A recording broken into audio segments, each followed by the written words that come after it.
Now, also Sisulu University in Mthatha, Eastern Cape, gave students notice to vacate the campus by 10 a.m. on Tuesday morning. This came after the students participated in a violent protest over the transport fare for students living off campus. They approached the Mthatha High Court to overturn the decision to close the campus. The university has since issued a statement condemning the acts of violence. Ntsiki Nohiya reports. The industry approached the university requesting a tender to transport off-campus students from their accommodation to the campus. There was an argument between the taxi industry and the landlords as to who should be having the tender to transport off-campus students to campus. Now, their argument over there at the site had impacted the students to such an extent that students could not go to campus, those who were living in off-campus residences. So as an interim arrangement, the solution was then brought to the table that for now, while we negotiate to fix the feud between these two parties, while we negotiate for a better way forward, in the meantime, students should be given a transport allowance to transport themselves to Mthatha campus. But when we were in the process of doing this, we then noted errors within that solution of itself, right?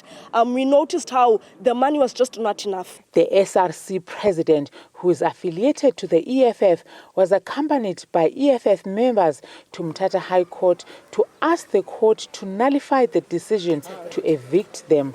The EFF alleges that the students who were protesting yesterday were shot at with live ammunition. Assault is an understatement because they were actually shot with live ammunition. We actually have evidence to that, to which we'll give to the media, and we'll be opening a case with IPID because you don't disperse people with live ammunition, more so live ammunition that is coming from a rifle.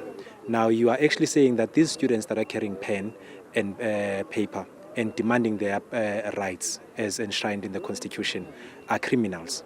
Meanwhile, the lawyer representing the students argues that the notice demanding that students should vacate the campus came at too short notice, as some of the students come from outside the Eastern Cape province. We came here to court to seek an urgent relief for the assistance of the students. Remember, these students are set to have to leave the premises of the institution today, so that will affect their right to learn. They will not learn, as well as their right to shelter, and also taking heed to the fact that that institution is also a voting station, considering the fact that tomorrow, on the 29th day, we will be voting.